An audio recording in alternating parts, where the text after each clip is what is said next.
Hi friends, நான் யாருன்னு உங்களுக்கு நல்லாவே தெரியும். ஒரு நிமிஷம் இந்த அம்மா பேசும்போது நல்லா கேளுங்க. என் பேர் சந்தோஷம், எங்க பையன் பேர் சரத்குமார். மதுரையில மாநாடு நடக்குதுன்னு போகாதப்பா அப்படின்னு சொன்னேன்.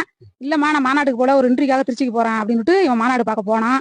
சரி எனக்கு தெரியாது எங்கப்பா இருக்க வரேன், இந்த அம்மா வரேன்னா விஜய் மேல இருக்கிற ஆர்வத்துல இவன் மேல ஏறி போயிட்டான பையனா என்ன பாதுகாப்பு என்ன பண்ணலாம், சரி பொறுமையா போப்பான்னு விலைக்கு தானே விடணும், இல்ல நவுத்தி தானே விடணும். தூக்கி என்னமோ பந்த தூக்கி கிடக்கிற மாதிரி குப்பை தூக்கி கிடக்கிற மாதிரி அவனை கிடாசனா அவன் கை கால் ஒடிஞ்சிருந்தது. இல்ல அவன் உயிர் கொண்டுனா நான் என்ன செய்யறது, என் குடும்பம் இல்லாத குடும்பம், நான் எவ்வளவு கஷ்டப்பட்டு அந்த பிள்ளைய வளர்த்தேன் அப்படிங்கிறது எனக்கு தான் தெரியும். இந்த வீடியோ எல்லாம் பாத்துருப்பீங்க. இந்த ஃபேக் நியூஸ் எங்க அம்மாவே இல்ல, தயவு செஞ்சு இது யாரும் நம்பிடாதீங்க. என் ஐடிக்கு போய் உள்ள போய் பாருங்க, எங்க அம்மா போட்ட நான் போஸ்ட் போட்டிருப்பேன். தளபதி பத்தி எப்ப தப்பா பேசாதீங்க, தளபதி பத்தி தப்பா கமெண்ட் பண்ணாதீங்க. என்னைக்கு நான் தளபதி விட்டே கொடுக்க மாட்டேன். ஹீரோவை லவ் பண்ற ஃபேன்ஸ பாத்திருப்போம், பட் ஃபேன்ஸ லவ் பண்ற ஒரு ஹீரோன்னா அது விஜய் சார் தான்.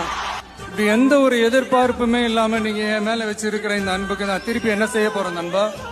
திருப்பி என்னால் என்ன செய்ய முடியும் நண்பா? என் உடம்பு தோல்